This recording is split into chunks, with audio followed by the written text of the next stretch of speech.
Hello there. Today we are going to be looking at the notes for lesson 4.3 on human genetics. So go ahead and open up your guided notes, take out your paper copy, or download a new copy from Google Classroom if you do not have them already. And we are going to be starting with lesson 4.3 on human genetics, and that is page 6.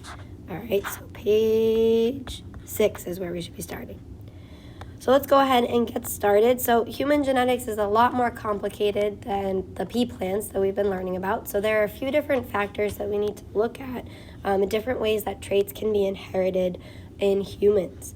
One of the first ones that we're going to look at is called incomplete dominance. So in incomplete dominance, one allele is not completely dominant over the other. This violates Mendel's principle of dominance.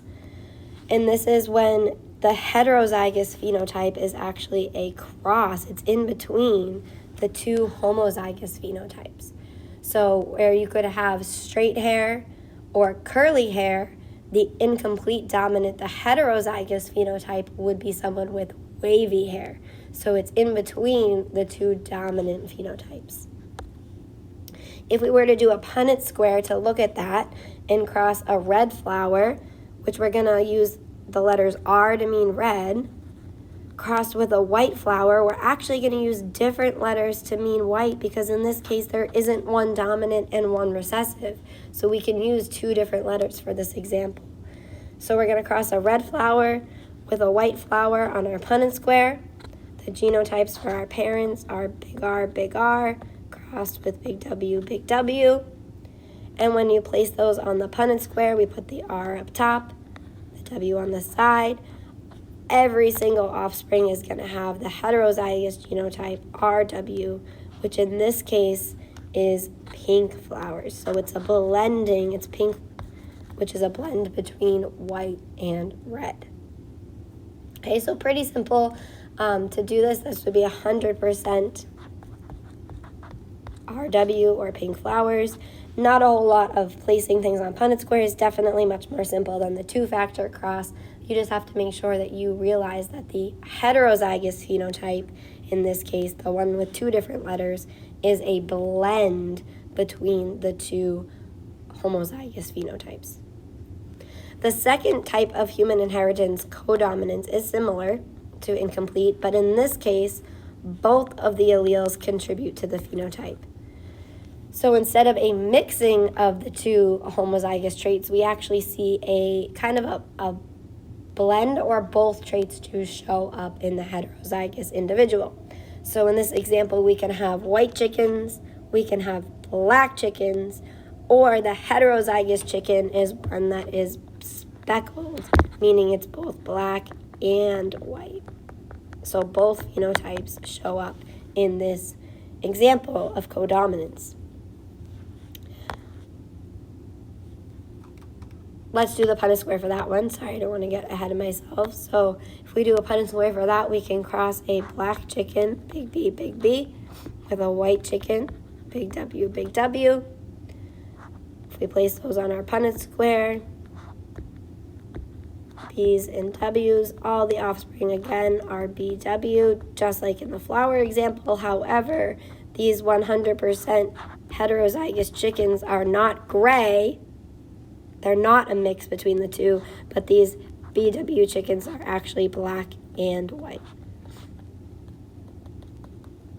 So that is the difference between incomplete dominance and codominance. Incomplete dominance is a new color, it is a new phenotype, it is a mixing of the two.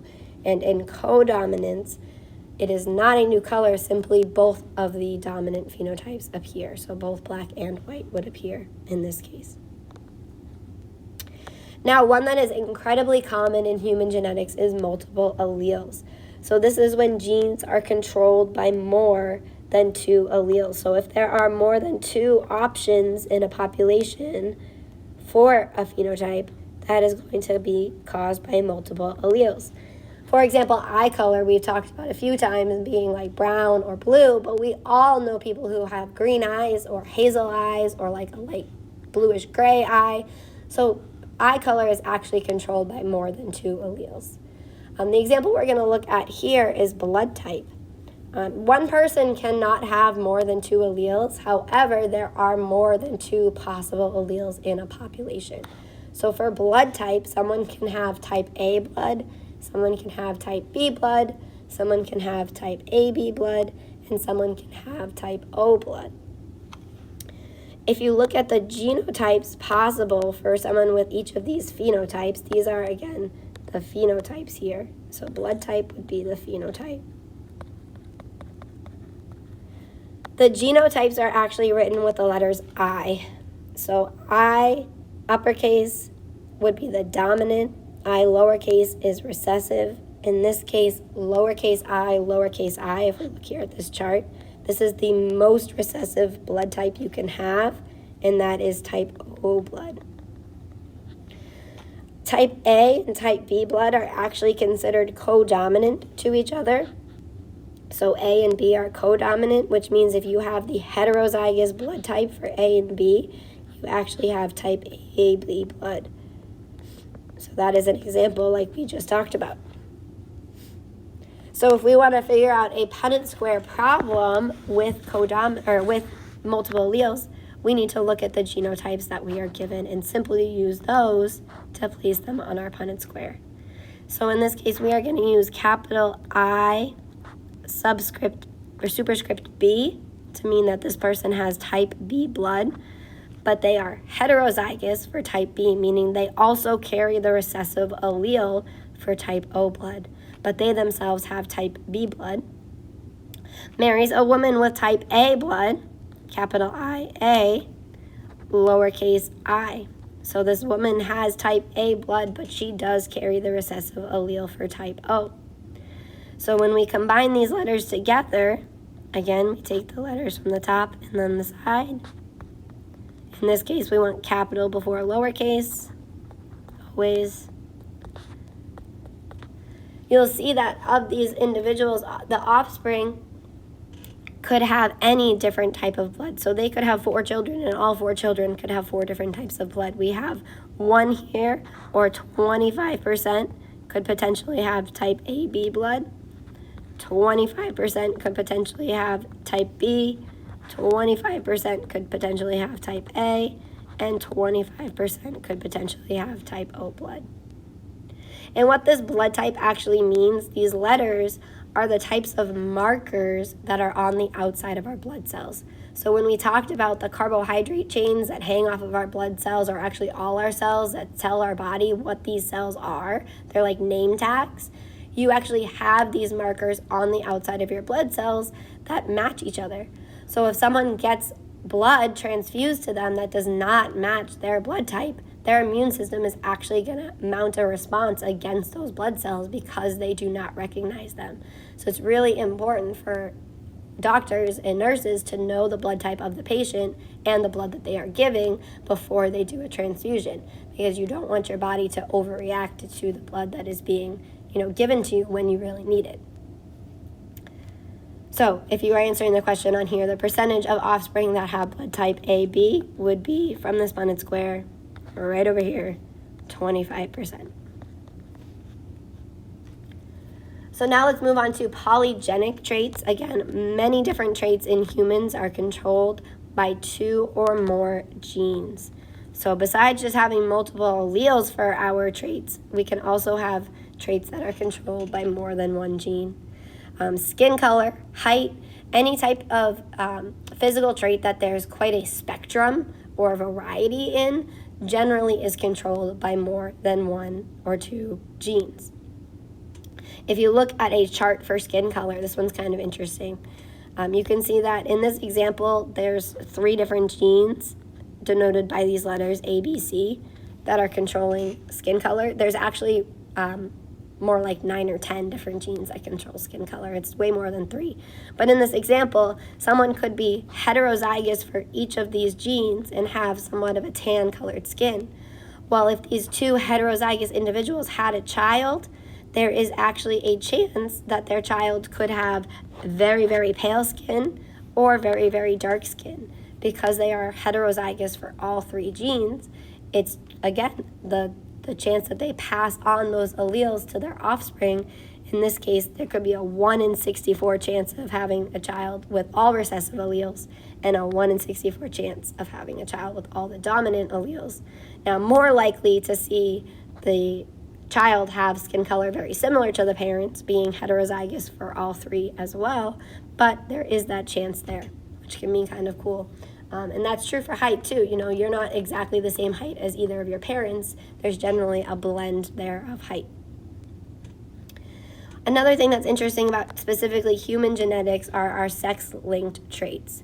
So humans have 23 pairs of chromosomes. We talked about that when we learned about DNA. One of these pairs of chromosomes is related to the sex of the individual, and these chromosomes are called the sex chromosomes. The very last pair of chromosomes is what we label as the sex chromosomes.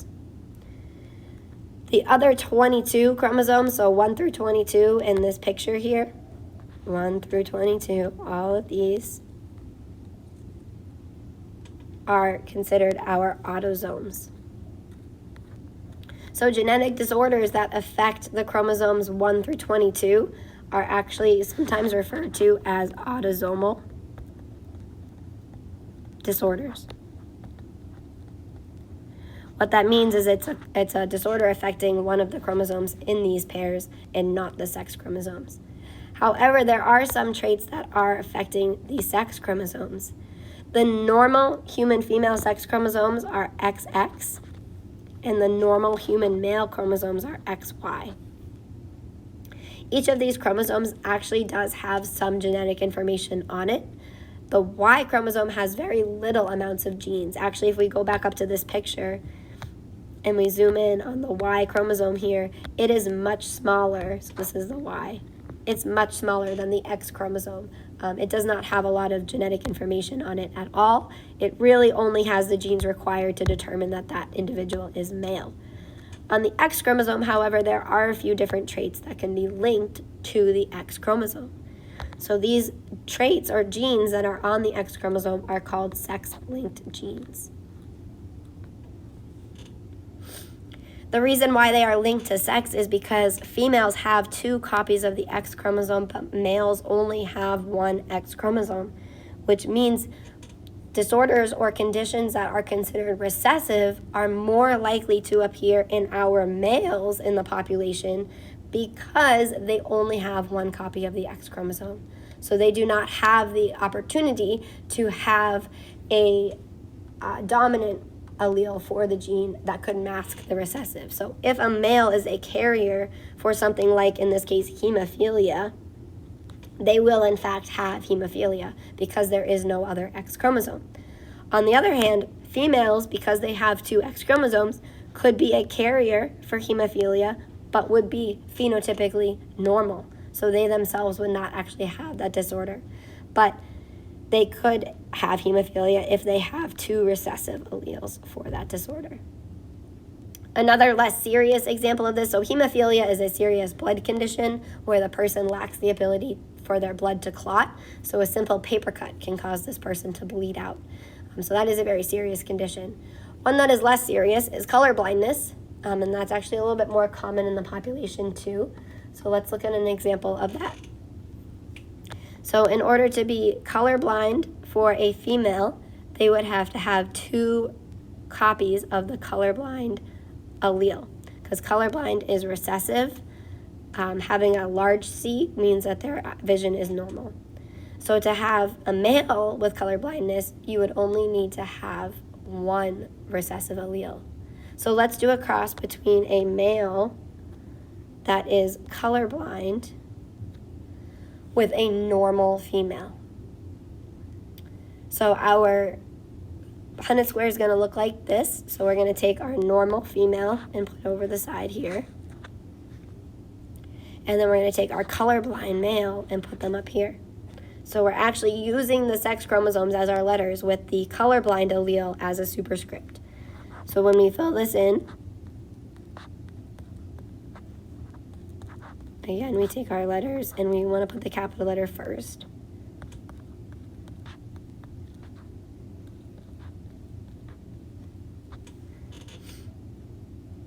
So when we do this problem, we see that because the female is normal and she's dominant for normal color vision, all the offspring here are going to have at least one allele for normal color vision, which means all 100% of the offspring are going to have normal vision.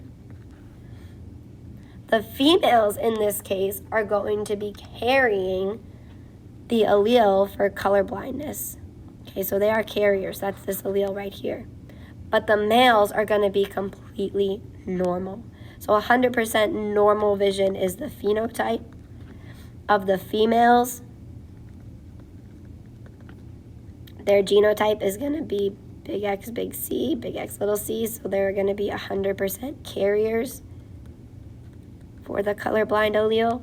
But our males, their genotype is going to be big C and then Y. And so they are 100% just straight normal. So it's important when you are doing a sex-linked trait that you specifically write out the ratios for the males and the females, or the percentages for the males and the females, because it will be different since these traits are linked to their sex. This can get kind of confusing when you're looking at a whole bunch of Punnett squares.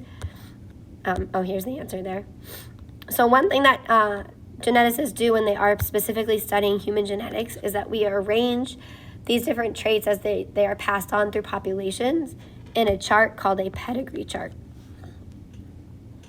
So you can't actually breed humans in order to study genetics. So instead we can track genetic traits through population or through a family chart in a pedigree.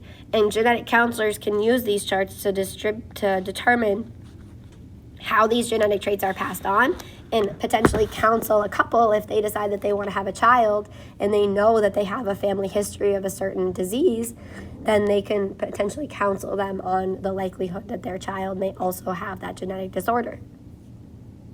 So pedigree charts are kind of like family trees. And you're looking at a pedigree chart. The individuals that are shaded are the ones that have the trait you're studying. So this would be an affected male and this would be an affected female.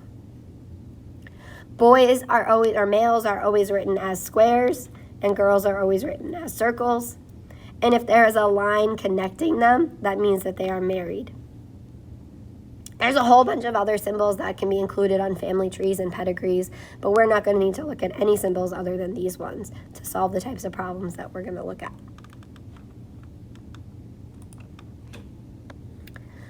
So when a pedigree is all organized out, this is actually one showing hemophilia, that trait I was talking about before, in the royal family.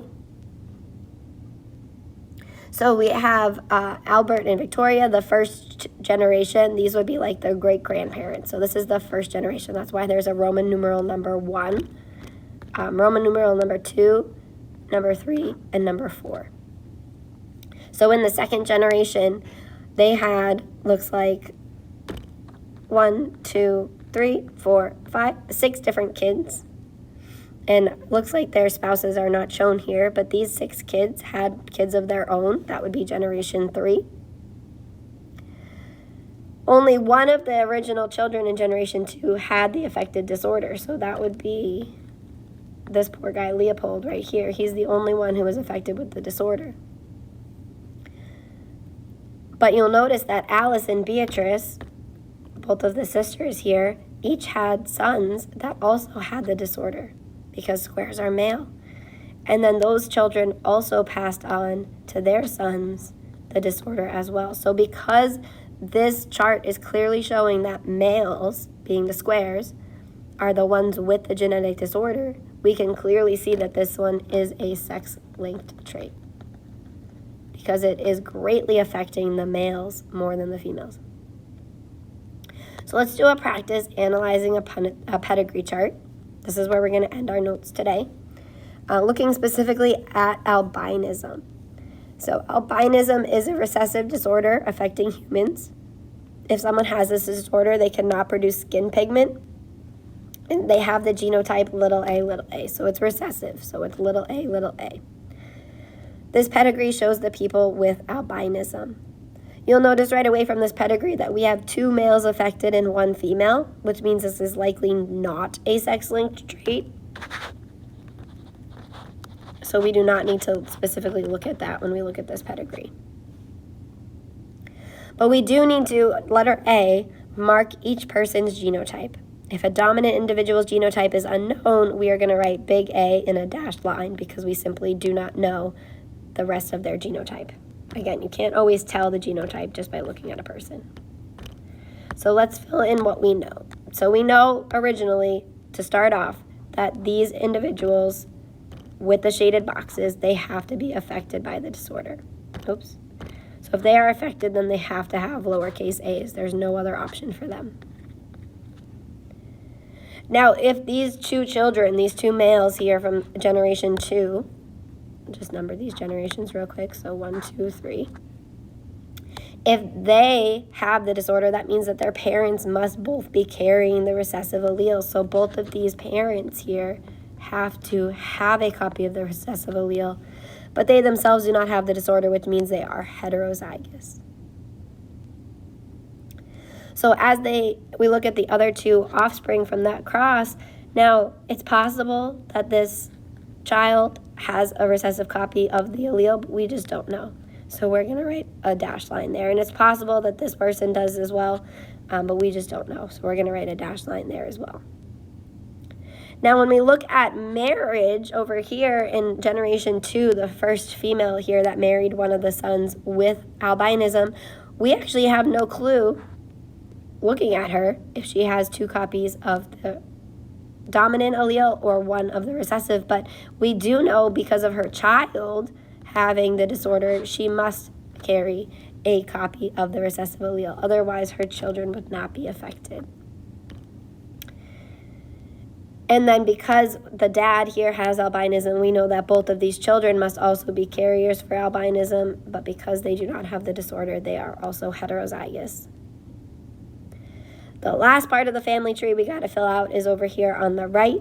We know that one of these parents has albinism, but we actually are just not sure about the other one. There's no children with albinism, so we can't prove that the second parent carries the recessive allele. But we do know that because the dad has the recessive alleles, that both of these kids must be carriers as well. So both of these children must be heterozygous. And now that our genotypes are filled in on the Punnett square, it's much easier to answer these following questions.